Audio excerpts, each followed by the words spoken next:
WhatsApp guys, welcome back to the reaction video. Chandrayaan 3 को लेकर latest news आई है निकलकर, जो कि बहुत बड़ी खबर है। तो देखते क्या कुछ है मामला। चैनल पर तो प्लीज सब्सक्राइब। ओरिजिनल वीडियो का लिंक है डिस्क्रिप्शन में। और कल वो ऐतिहासिक दिन है जिस दिन चंद्रयान 3 लैंड कर जाएगा। करें शुरू, 1 2 3 गो।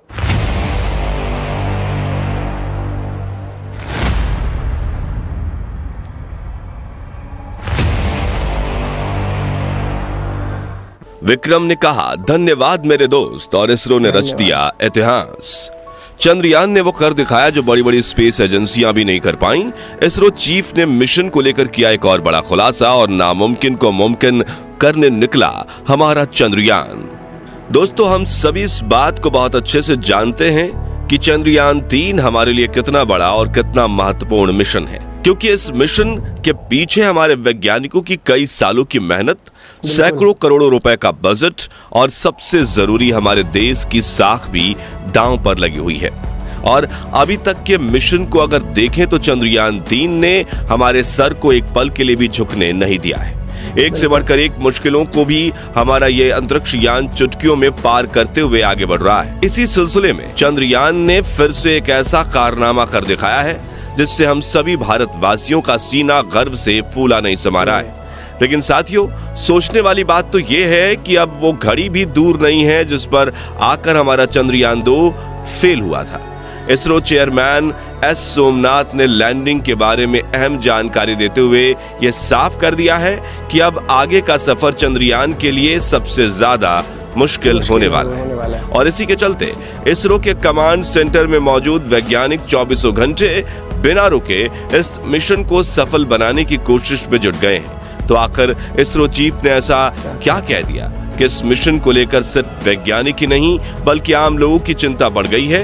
चंद्रयान ने ऐसा क्या कारनामा किया है, दुनिया भर में लोग इसकी सफलता के कसीदे गढ़ रहे हैं। और अब आगे सॉफ्ट लैंडिंग करने के लिए इसको कौन कौन सी चुनौतियों का सामना करना होगा, ये सब कुछ आज हम आपको बताने वाले हैं। इसलिए वीडियो को अंत तक जरूर देखिएगा।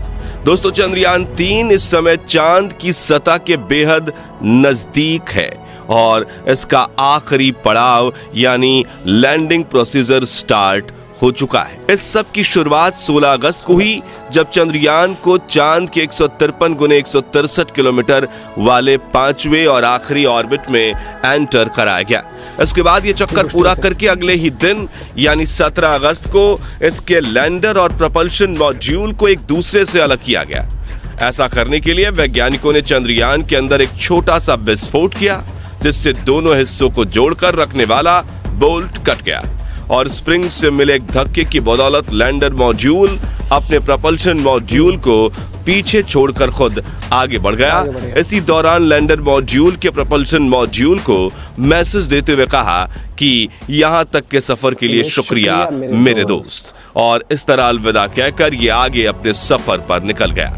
इसके बाद अगले 24 घंटों तक लैंडर और प्रपल्शन मॉड्यूल एक ही कक्षा में एक दूसरे के आगे पीछे चक्कर काटते रहे और फिर सही मौका देखकर 18 अगस्त को वैज्ञानिकों ने लैंडर की डीबूस्टिंग स्टार्ट कर दी, जिससे ये एक और भी छोटे ऑर्बिट में आ गया। साथ ही इसकी गति भी कम कर दी गई। दोस्तों, डीबूस्टिंग का सीधा सीधा मतलब है चांद का लैंडिंग प्रोसीजर अब शुरू हो चुका है, जिसमें ये धीरे धीरे गति कम करते हुए अपने ऑर्बिट को छोड़कर अपने साथ साथ चांद की सतह के करीब आ रहा है। और ऐसे ही आगे बढ़ते हुए महज कुछ ही घंटों में ये चांद की सतह पर सॉफ्ट लैंडिंग कर लेगा। अभी की अगर हम बात करें तो इस समय विक्रम लैंडर चांद की 100 गुने 30 किलोमीटर की कक्षा के आगे बढ़ चुका है और इस समय इसका फ्री फॉल फेज चल रहा है, यानी ये चांद की ग्रेविटी की हेल्प से उसकी तरफ नीचे आ रहा है। इसरो वैज्ञानिक पूरी तरह सचेत हैं और वो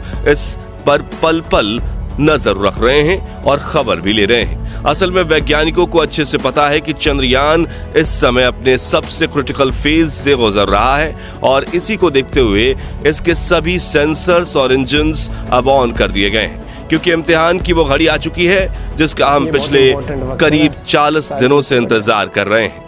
इस समय चंद्रयान अपने इस पूरे मिशन के सबसे मुश्किल टेस्ट से गुजर रहा है, क्योंकि वर्टिकल लैंडिंग करना और वो भी चांद के दक्षिणी ध्रुव में ये बहुत ज्यादा मुश्किल काम है। अब जिन लोगों को नहीं पता उन्हें हम बता दें कि विक्रम लैंडर चांद की सतह पर वर्टिकली यानी सीधा खड़ा होकर लैंड करने वाला है, जो हॉरिजॉन्टल लैंडिंग की तुलना में काफी ज्यादा मुश्किल होता है। असल में जब किसी यान को वर्टिकली लैंड कराया जाता है तो हवा में उसका सीधा रखना और साथ ही उसकी गति को कंट्रोल करना बहुत ही मुश्किल हो जाता है। इसका कारण यह है कि वर्टिकली नीचे आते हुए यान की रफ्तार काफी ज्यादा तेज हो जाती है।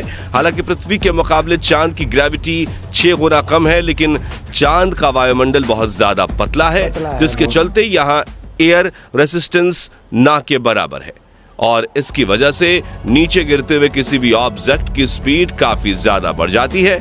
इसी लैंडिंग प्रोसीजर को लेकर इसरो चेयरमैन एस सोमनाथ ने भी एक बहुत बड़ी बात कह डाली। उन्होंने कहा कि 30 किलोमीटर की ऊंचाई से नीचे सतह पर आने वाले लैंडर की गति को 0 पर लाना और साथ ही से हॉरिजॉन्टल से वर्टिकल पोजीशन में मोड़ना ये मिशन का सबसे मुश्किल काम है। असल में दोस्तों, चांद की सतह से 30 किलोमीटर की ऊंचाई पर आने तक हमारा विक्रम लैंडर मॉड्यूल हॉरिजॉन्टली ही आगे बढ़ेगा, लेकिन इस पॉइंट पर आकर इसे अपनी पोजीशन या कहीं अपनी अवस्था बदलकर वर्टिकल होना होगा। इसके लिए लैंडर में लगे रेट्रो बूस्टर्स को फायर किया जाएगा, लेकिन यह काम काफी ज्यादा कैलकुलेटिव होने वाला है, क्योंकि बूस्टर्स को अगर आवश्यकता के अनुसार जितनी जरूरत है उतनी मात्रा और उतनी देर तक फायर नहीं किया गया तो लैंडर वर्टिकल नहीं हो पाएगा। वहीं और गलती से इंजन्स को जरूरत से ज्यादा पावर से फायर कर दिया गया तो लैंडर पूरा गोल गोल घूम जाएगा और ऐसा होने पर संतुलन खोकर यह क्रैश भी हो सकता है। और मुश्किल यहीं खत्म नहीं होगी, क्योंकि मान लो अगर लैंडर को वर्टिकली सीधा खड़ा भी कर लिया गया तब भी इसकी नीचे गिरने की गति को कंट्रोल करना एक बेहद ही मुश्किल टास्क होगा, क्योंकि सटीक कैलकुलेशन करके इसकी गति को इस हिसाब से कम करना है कि चांद की सतह पर टच डाउन करने से जस्ट पहले ये 0 हो जाए। इन सब के दौरान लैंडिंग साइट को ढूंढना, लैंडिंग के लिए तय की गई जगह ठीक है या नहीं इसका पता लगाना, और अगर जगह ठीक नहीं है तो कोई दूसरी जगह तलाशना, ये सब चीजें भी होती रहेंगी। इसलिए खुद इसरो चीफ ने इसको मिशन का सबसे मुश्किल पड़ाव कहा है और यही वजह है कि वैज्ञानिक दिन रात मेहनत करके एक एक पल इसके हर एक मूवमेंट पर नजर रखे हुए हैं, ताकि कोई छोटी सी गड़बड़ी होने पर भी तुरंत एक्शन लिया जा सके।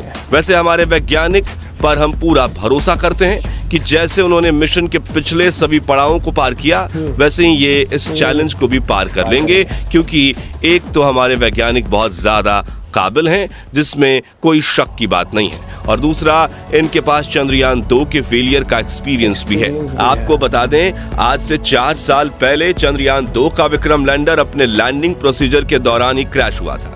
इसलिए इस मिशन में क्या गलतियां पहले हुई और क्या गलतियां अब आगे हो सकती हैं, इन सब के बारे में वैज्ञानिकों को बहुत अच्छे से पता है और अपनी पिछली सभी गलतियों को सुधार कर ही चंद्रयान 3 मिशन को लॉन्च किया गया है। अगर हम चंद्रयान 2 और चंद्रयान 3 के विक्रम लैंडर की आपस में तुलना करें तो इसमें कई बड़े और अहम बदलाव देखने को मिलते हैं। सबसे पहले तो चंद्रयान 3 के लैंडर में 4 इंजन लगाए गए हैं, जबकि चंद्रयान 2 के लैंडर में ये 5 थे।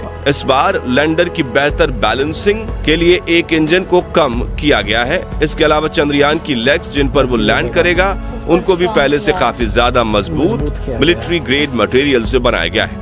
ये लेग्स इतनी मजबूत हैं कि अगर लैंडर किसी वजह से थोड़ी बहुत हार्ड लैंडिंग भी करता है तो ये इसको कुछ भी नुकसान नहीं होगा।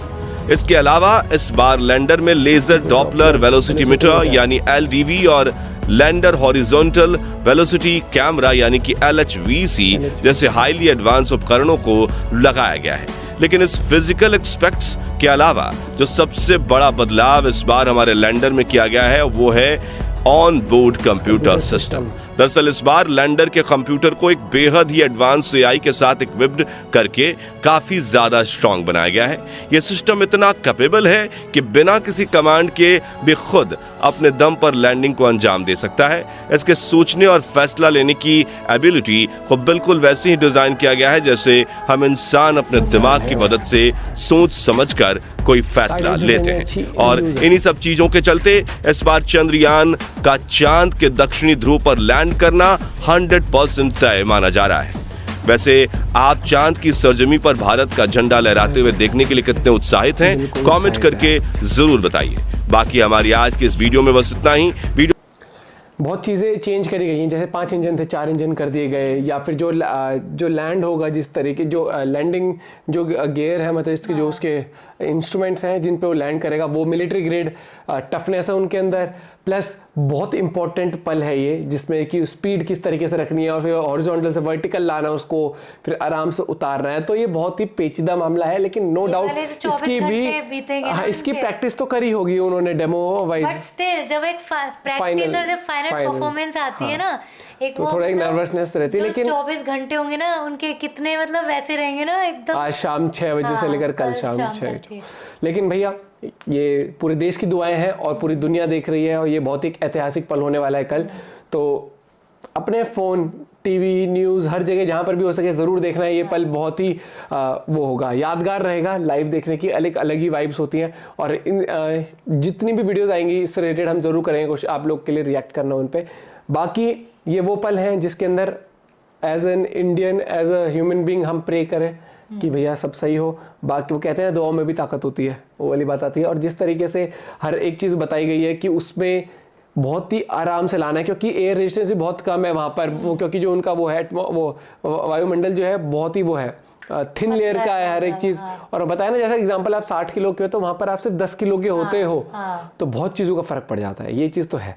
और भाई लेकिन वीडियोस बहुत इंटरेस्टिंग आ रही हैं डे इन डे आउट, और अब इनके चैनल पे लेटेस्ट अपडेट्स के लिए आप देख सकते हो, लिंक मिल जाएगा आपको डिस्क्रिप्शन में। बाकी अपना पॉइंट ऑफ व्यू आप लोग शेयर कर सकते हैं कमेंट करके। और अगेन आई वुड से बहुत प्राउड मोमेंट होने वाला है कल। जय हिंद, जय भारत। मिलते हैं साथ, बाय बाय, टेक केयर।